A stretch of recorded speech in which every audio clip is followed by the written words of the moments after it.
Allô? Allô? Oui. Oui, Salem, ça va?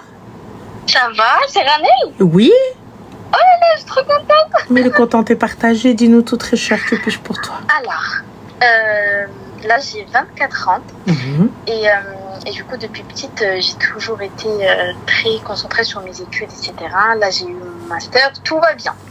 Très bien, machallah. Je vais commencer ma thèse dans pas longtemps et en fait là, vu que je suis en France depuis du coup 4 ans, j'ai pas de famille ici, j'ai pas forcément beaucoup d'amis, etc. Je commence à me poser certaines questions. Voilà, c'est la solitude qui me fait penser à ça. Et en fait, j'aimerais juste savoir comment les gens font pour rencontrer des amis ou pour rencontrer, leur futur mari ou quoi. Enfin, je sais pas. J'étais tellement concentrée sur mes études que je sais pas comment fonctionnent les gens. Voilà. Bah, ma chérie, je dirais, t'as jamais fréquenté de garçon? Si, je vais pas te mentir, si, un peu, mais je suis le genre de personne qui voit les red flags dès le début, du coup, je perds pas trop mon temps, tu vois, ça se fait rapidement, même pas à 4-5 mois, je me retire, donc voilà. D'accord. Pourquoi est-ce que tu vois pas les muqabala? Ou peut-être demander à tes amis s'ils ont quelqu'un à te présenter? Bah franchement, je sais que c'est pas très bien de dire ça, mais je suis pas prête de me marier, tu vois. Je sais que c'est pas bien de faire des relations et tout, mais moi je ne suis pas prête de me marier. Je sais pas comment l'expliquer, mais voilà, je sais qu'il faut pas dire ça, qu'il faut faire ça. Alors, y a pas de problème, y a pas de souci, t'es pas prête à te marier, donc pourquoi tu cherches un mec, cousine? Concentre-toi sur tes études. Oui, mais j'en ai marre. T'en as marre de quoi, ma chérie? J'ai pas capté. Bah, j'ai l'impression que j'ai pas de vie à côté. Bah, comment ça, t'as pas de vie, ma chérie? Fais du saut à l'élastique si tu veux sensation forte, soit en parachute, cousine. Tu vas voir, la peur de mourir, bam. Je comprends pas. Il y a plein de choses à faire, Artie. Les voyages, le sport, les amis, aller boire un verre, shopping, j'ai pas compris. Ouais, c'est ça, vraiment. Je capte pas. J'essaie de m'arrêter et tout, mais voilà, je sais pas. Là, je vais commencer un parcours qui va être long, qui va me prendre au moins 4-5 ans, tu vois. Et donc, je me dis, est-ce que je vais rester comme ça toute ma vie? Enfin, je vais probablement finir quand j'aurai 30 ans, donc voilà. Bah, du coup, Selem, quand tu seras prête, c'est bon. Là, on est bon. Bah, c'est vrai. Hein. C'est vrai, il n'y a pas d'intérêt de il n'y a aucun intérêt parce que pour le coup, ton intérêt n'est pas le mariage. Donc, je comprends pas. Et nous, notre but, en tout cas même dans notre religion et dans notre éducation, c'est le mariage. C'est vrai. Donc, du coup, là, aujourd'hui, t'es Allahumma barik, en mode, tu réussis dans tes études, tu vas réussir professionnellement, Inch'Allah. Donc, j'ai pas compris. Je me rachète. C'est Shaitan. Ah non, c'est pas Shaitan. Là, Shaitan, il s'est assis avec toi, il a bu un café, cousine. C'est trop. Parce que là, c'est même pas le West. Là, il s'est posé avec toi. Vous avez une conversation avec Shaitan. Ah oui. Une vraie conversation. Ah ben, c'est chaud quand même. Attends. Là, il y a eu un échange. Non, mais Shaitan, pourquoi faire? Moi, j'entends, t'as vu, tu me dis, oui, je suis toute seule, j'ai pas d'amis, j'ai personne, j'ai pas de famille. Mais écoute, t'as des amis, t'as une vie sociale, tu sors, t'as quelque chose. Tu vois du monde, il y a plein de choses à faire. C'est vrai. Donc, du coup... En fait, je me sens un peu, je sais pas comment le dire, mais il y a tellement de gens, y compris mes parents, qui n'ont pas eu forcément une très belle relation. Il y a ma mère qui prend toujours sur elle et tout pour que ça fonctionne. Et du coup, j'ai pas vu un exemple réussi, on va dire, d'un mariage. Du coup, ça me fait tellement peur que je me dis, je sais même pas si je vais me marier un jour, tu vois. Mais je comprends pas, ma chérie. Tu arrives, tu te dis, oui, un exemple, je sais pas, ce que ta mère cherchait à l'époque, c'est pas ce que toi, tu recherches aujourd'hui. Oui. On est d'accord. Ouais. Les critères de ta maman ne sont pas les tiens. La vie de tes... Dis-moi. Désolée, je te coupe. En fait, ma mère, elle avait pas forcément de critères. C'était très traditionnel. Tu vois, c'était quelqu'un qui l'a vu et il est parti voir mon grand-père, là, moi.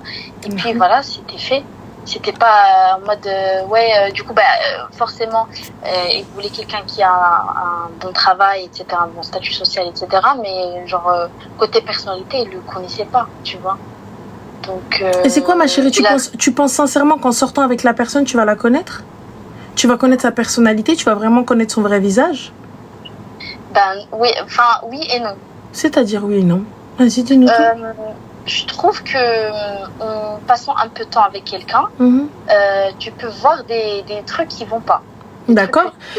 Et une personne qui va porter un masque longtemps, ce qui arrive. De quoi, pardon? Une personne qui va porter un masque longtemps, ce qui arrive. Oui, je vais te dire et je vais faire ce que tu veux et je vais te montrer ce que tu veux et ça va être halal et ça va être trop bien et tout, etc. Et finalement... Ouais, bah oui, enfin, ça c'est vrai, mais en fait, des fois, dès le début, on arrive à comprendre que bah, la personne, enfin, on va pas s'entendre, tu vois, et ça m'est déjà arrivé. Comment tu le sais si je porte un masque? Bah, tu sais pas. Voilà, donc du coup... Tu sais pas. Mais au final, le masque, il va tomber. Et ça, mais à quel moment il va tomber? S'il tombe après le mariage? Ah oui. Ah bah oui. Tu sais, ma chérie, non, bah non, je suis pas d'accord. Parce que même dans une relation avec Muqabala, tu peux éliminer. J'ai pas dit fais une Muqabala aujourd'hui et marie-toi demain. J'ai jamais dit ça. Une Muqabala, ça peut durer... faire des Muqabala, ça peut durer... jusqu'à ce que tu sois sûr. Ouais. Jusqu'à ce que tu sois sûr. Tu peux le voir autant de fois que tu souhaites. On se voit dehors, on se voit dedans. Il vient autant de fois. Et une fois que tu es sûr, et tout, vas-y. À aucun moment, je t'ai dit, fais une muqabala et va marier-toi le lendemain. La muqabala ne signifie pas se précipiter. Ouais. La muqabala, et tout, mais ça c'est quand je suis prête à me marier. Ça veut dire qu'aujourd'hui, qu'est-ce que tu cherches, Arti? C'est pas je fais une muqabala pour rester ruina, moi, tu sais pas, c'est pas je me mets genre avec une personne juste pour être avec une personne. Lorsque je suis prête, lorsque j'ai fini mes études, lorsque ça est tassilti compagnie, tout ça, etc. Une fois que j'ai envie de me marier, que j'ai envie de rencontrer quelqu'un et que je suis prête à rencontrer quelqu'un, là je me concentre sur une personne. Là tu me dis mais moi j'ai pas envie de me marier, moi je veux juste voilà. Mais du coup cette personne là, si elle te déroute, elle te dévie de tes études, qu'est-ce qu'on fait? C'est ce qui me fait peur. C'est ce qui me faisait peur depuis petite en fait. C'est que bah, j'ai pas envie qu'un homme impacte négativement ma vie. Mais c'est ce qui va se passer, tu le sais ou pas? Ouais, c'est possible. Après moi je sais dissocier et tout, mais vas-y. Mais tu sais dissocier, mais là c'est parce que t'es encore lucide. Lorsque tu seras folle amoureuse, on fait quoi? En plus dans le haram, le haram. Tu sais ma chérie, là ton histoire de connaître quelqu'un, combien de tueurs en série sont d'excellents pères de famille, de très bons voisins, de très bons employés, et que pendant 40 piges tout se passe très très bien et que finalement ils ont leur jardin, il n'y a que des cadavres dedans. C'est trop vrai. Donc t'es cool ma soeur. T'as eu moi, le khilf mahtara Allah, et fin de l'histoire. Là, en fait, je vais commencer à penser à faire les choses un peu... Enfin, bien faire les choses, quoi. Parce que là, j'étais dans l'idée de, voilà, apprendre à connaître quelqu'un, rester ensemble pendant un moment et après se marier et tout. Mais ça, il n'y a pas de baraka dedans. Mais totalement, ma chérie. Tu demandes à Allah de te mettre quelqu'un de bien sur ton chemin. Mais on fait bien, on fait rien de mal. On fait rien de bien, astaghfirullah, tout est mal. Ouais. Donc finalement, on fait quoi? Parce que tu dis, oui, je veux, ya Rabbi, mets quelqu'un de bien sur mon chemin, mais je vais pas me marier avec tout de suite. Ok? Et du coup, donc, tu vas faire quoi avec? Main dans la main, promenons-nous dans les bois? Oui. Et encore, moi, je suis pas très sentimentale. Donc voilà, je suis pas quelqu'un qui va tomber amoureuse rapidement. Ou même, ma chérie, le jour où tu vas tomber amoureuse, le jour où tu vas faire des dégâts, toi. Ouais, en fait, c'est ce que je me dis, parce que là, j'ai 24 ans. Voilà, on va dire que je vais rencontrer quelqu'un d'ici 2 ans et tout. Mais imagine, j'ai jamais été amoureuse de quelqu'un. Je me dis, le jour où ça va m'arriver, ça va être la fin. Enfin, je sais que ça va pas être bien pour moi. Donc fais des choses bien. Aussi, ouais. Je pense que c'est juste l'ennui.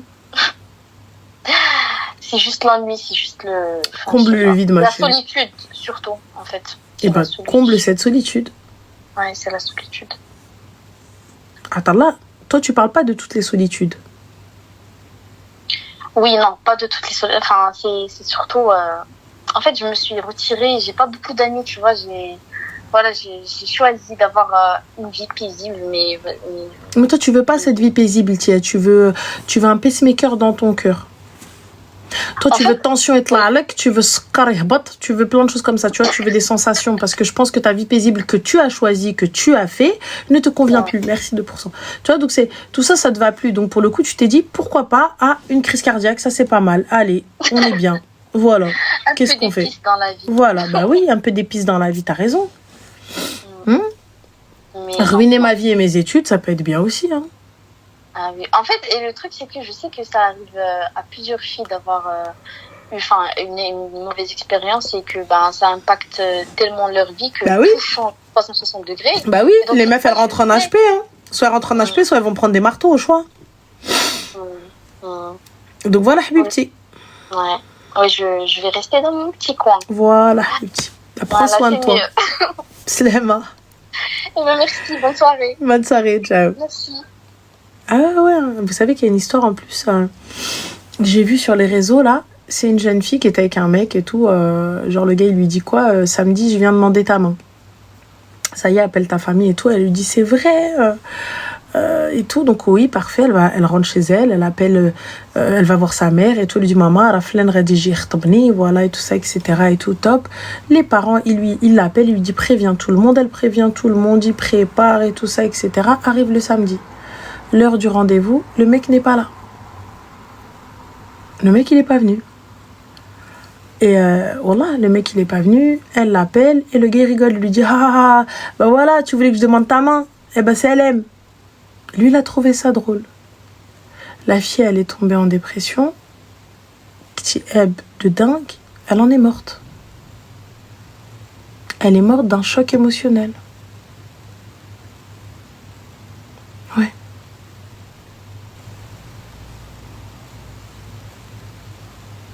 Voilà.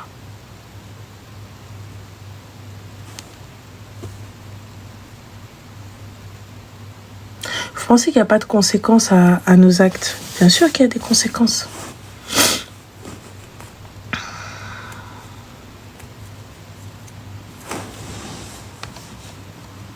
Allô? Oui, bonsoir. Bonsoir. Franchement, ça fait la millième fois que je vous appelle et je suis vraiment heureux de pouvoir vous avoir. Ravi. Ça fait pas longtemps. Excuse-moi, mais je t'entends très très mal. Je vous dis, ça fait pas longtemps, c'est juste ma fille qui m'a recommandé de passer via votre plateforme qui est vraiment réussie. Je vous salue votre... C'est gentil, merci. Franchement, votre professionnalisme et tout. C'est l'histoire, je voudrais juste aborder l'histoire de ma fille qui était victime d'une dysfonction de la pompe insuline qui l'a induit dans un coma profond. Alors, d'un dysfonctionnement d'une pompe à insuline, c'est ça? Parce qu'on n'entend pas bien avec le micro. Oui, dysfonctionnement de pompe à insuline. D'accord. Il a induit dans un coma profond au CHU de Lille. D'accord. Hôpital Salon-Gros, réanimation. D'accord. Après 3-4 jours, même pas 3-4 jours, ils ont demandé son extubation. L'extubation, normalement, c'est vraiment le débranchement et l'arrêt des soins. Nous, on n'était pas d'accord, on était allé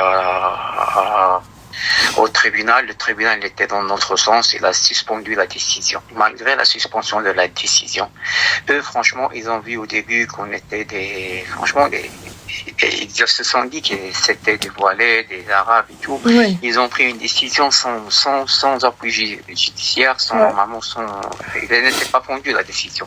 Ils ont dit que c'était une décision médicale et qu'on n'avait pas le droit d'interférer. Oui. Ouais. Du coup, moi, j'étais voir, franchement, j'ai fait un référé libertaire au tribunal. Le tribunal est suspendu la décision. Il a désigné une expertise. L'expertise médicale, elle a bien dit qu'il ne fallait pas extuber cette fille. Il fallait poursuivre les soins.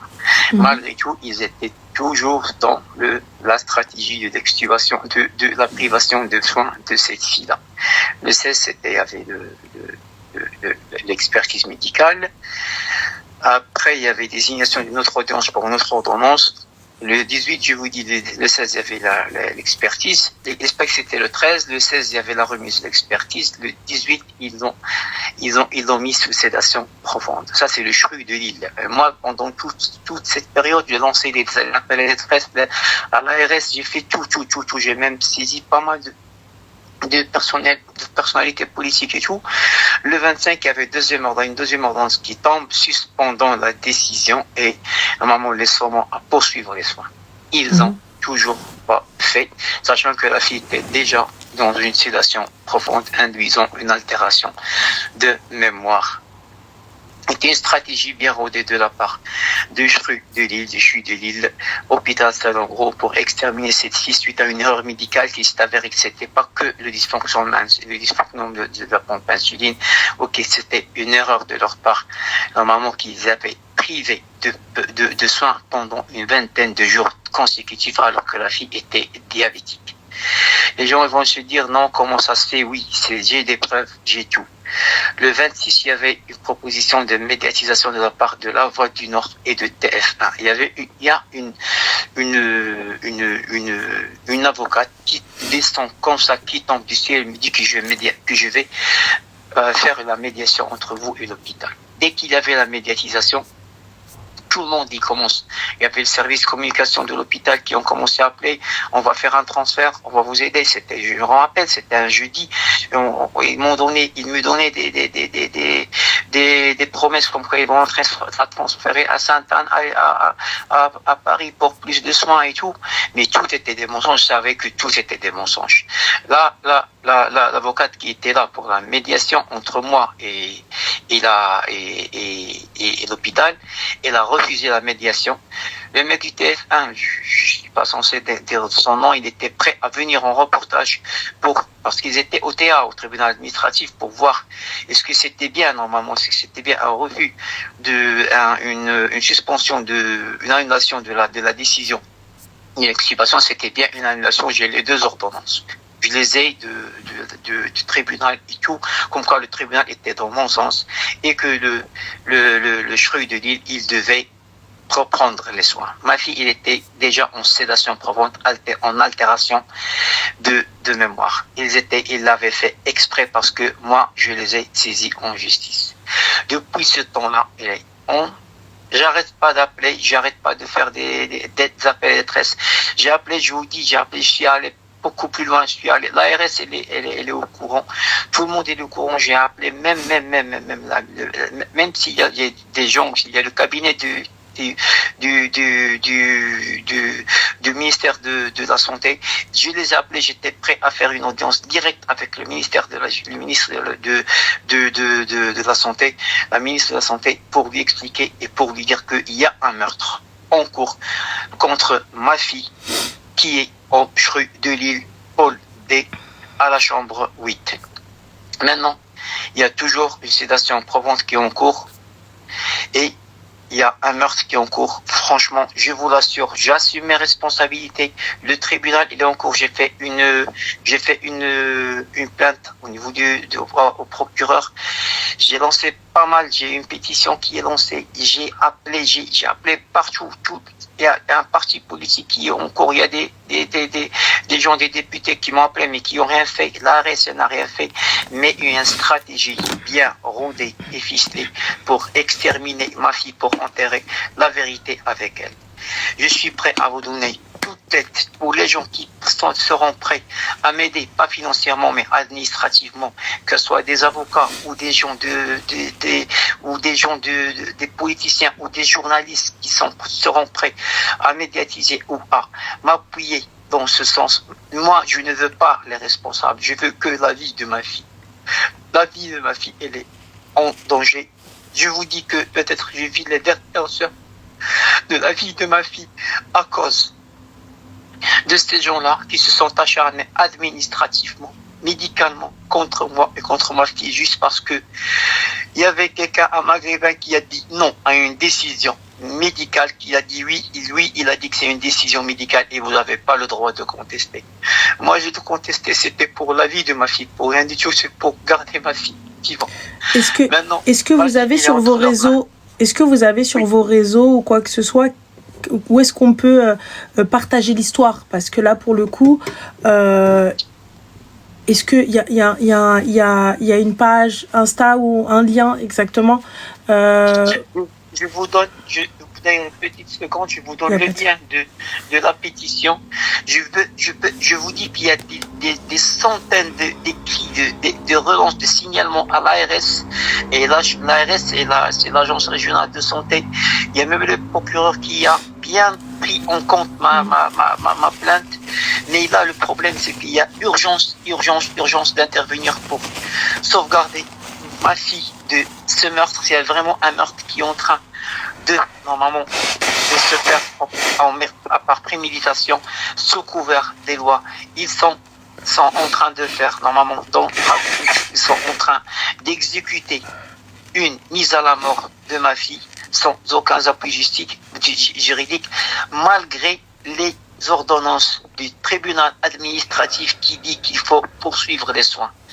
Ma fille, elle est entre leurs mains. Il y a des historiques. Quand j'ai demandé, je vous dis un truc, quand j'ai demandé l'enregistrement, parce qu'il y a des actes qui sont passés devant moi, ils ont même ordonné que je puisse plus passer la nuit avec elle, parce que il y a des actions qui sont passées devant moi, normalement mettant en danger ma fille pour provoquer sa mort. Et j'ai demandé l'enregistrement, des copies des enregistrements de monitorage et des traces informatiques du monitorage de ma fille. Le lendemain, quand j'ai fait le signalement à l'ARS, comme par hasard, le lendemain, je trouve que les enregistrements, ils étaient arrêtés. J'ai pris en capture d'écran, comme quoi les enregistrements, ils étaient arrêtés, et j'ai envoyé à l'ARS. Vous avez envoyé à l'ordre des médecins? Normalement, l'agence régionale de santé, c'est elle qui gère. Eh bien, d'après des personnes dans live, ils disent que l'ARS n'est pas l'ordre des médecins. Oui, mais l'ARS, c'est l'organisme normalement qui est censé intervenir dans ce genre. Mais j'ai même saisi la haute autorité de santé. J'ai même saisi le cabinet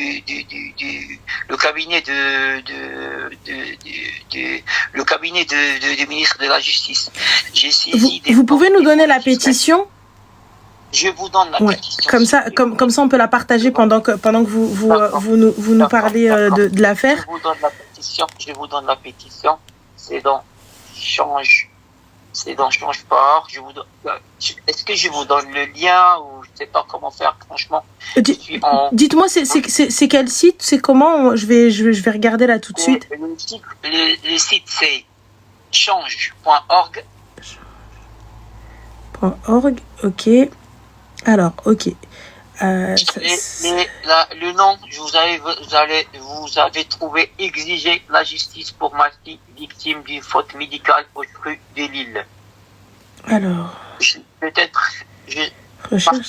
Comment partager cette pétition? Il y a les moyens de le partager. Je peux la partager sur TikTok avec vous si vous voulez. Oui, bien sûr. Si vous acceptez, je la bien partage sûr, bien sûr. Suite. Alors, exiger le maintien, c'est ça, c'est long. Exiger le maintien. Je vous donne exiger la justice pour ma fille victime d'une faute médicale au CRU de Lille. La justice pour ma fille.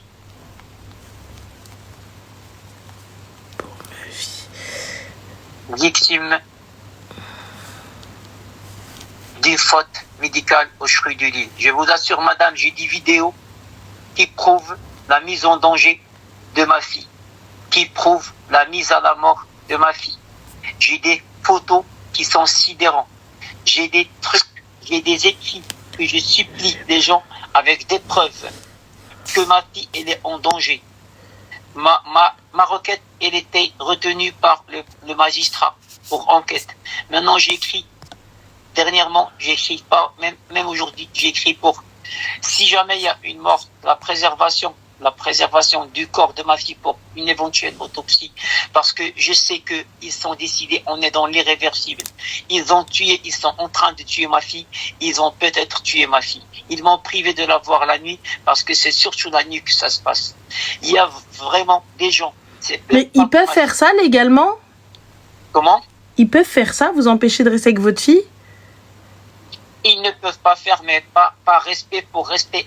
Franchement, ils ne peuvent pas le faire. Mais pour moi, je voulais juste faire ce qu'ils veulent, juste pour qu'ils aient pitié en moi et en ma fille. Mais non, ils n'ont pas fait. Eux, ils se sont normalement, ils s'acharnaient, ils se sont acharnés contre Je la moi, trouve pas, on trouve pas la pétition. Comment? On trouve pas la pétition. La pétition, je vous partage la pétition, ouais. S'il vous plaît. C'est via, je partage via par mail, par X, par WhatsApp, Messenger, Instagram et par Facebook. Alors, je l'ai trouvé, la pétition. Soussou, si tu peux nous la mettre, ce serait super. Lis ce que dit Crazy. Alors, attends. Crazy, où est-ce qu'il est? Je vois pas, là. Ah, il me faut des infos sur ce monsieur pour médiatiser Ranel Épingle.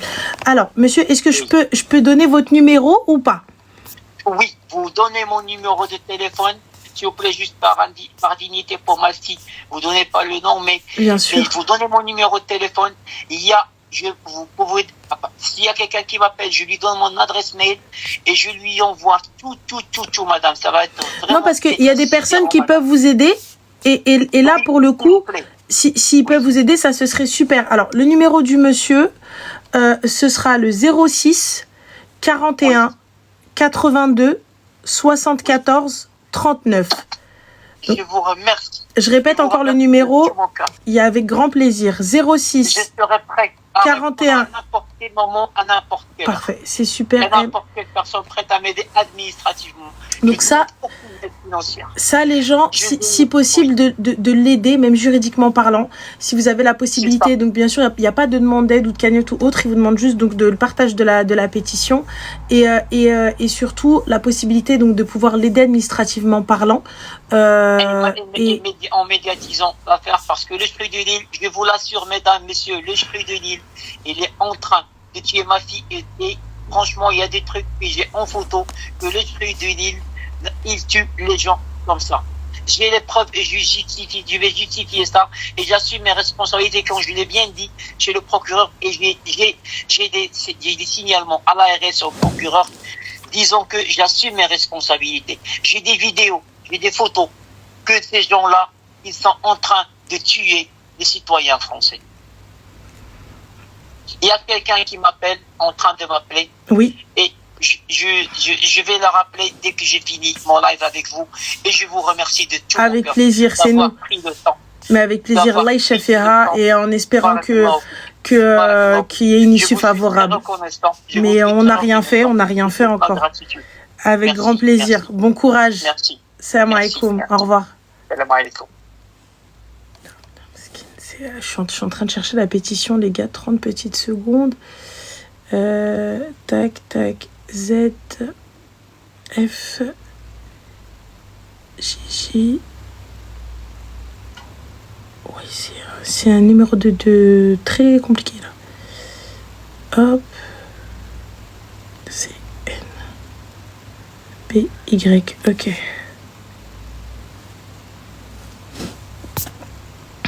Ah, ça y est, j'ai trouvé. Alors, je vais juste signer la pétition.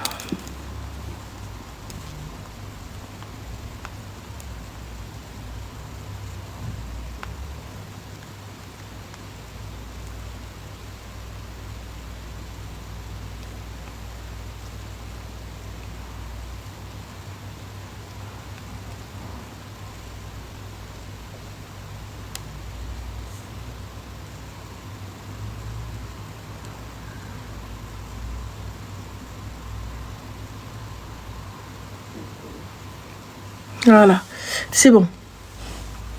Alors, je vais juste la garder au cas où.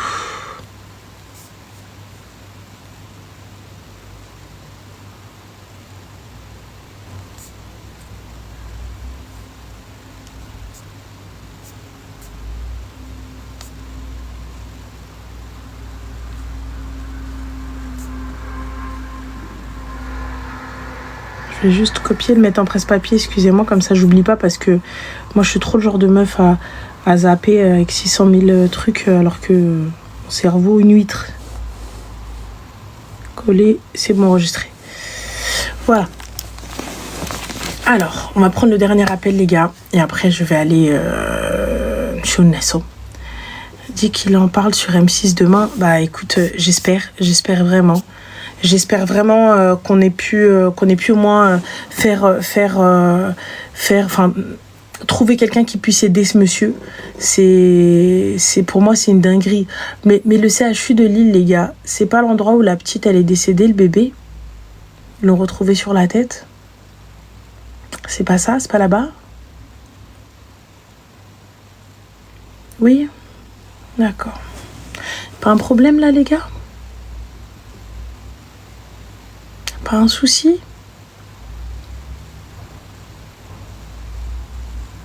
Moi, je comprends pas. Il y a des juges, donc des médecins, des experts, qui sont venus contredire d'autres médecins. Je veux bien que, des fois, vous savez, l'acharnement médical par les familles, peut-être... voilà, c'est horrible d'accepter que son enfant n'est plus, qu'il faut le laisser partir. J'entends.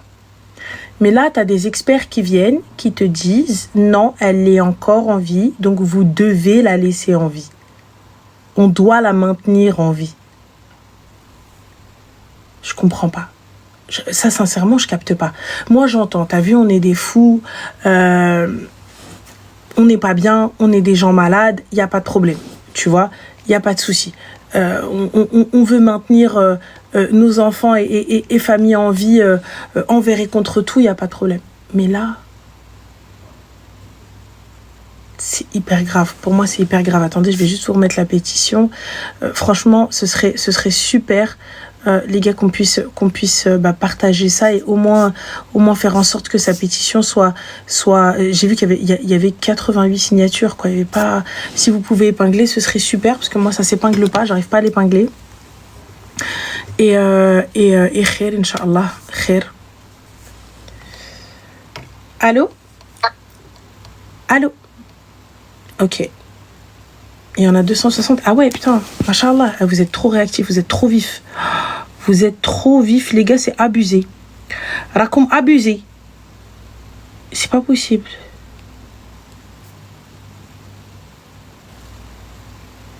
Alors, attends. C'était quoi ça? Tac.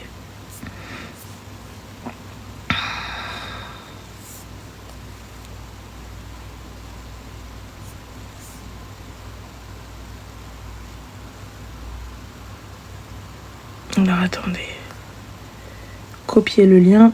Hop, hop, hop. Coller. Tac. Non, ah si, 264. Top. Franchement, machallah, trop contente. Trop contente. Voilà, trop contente pour lui. Trop contente. J'espère.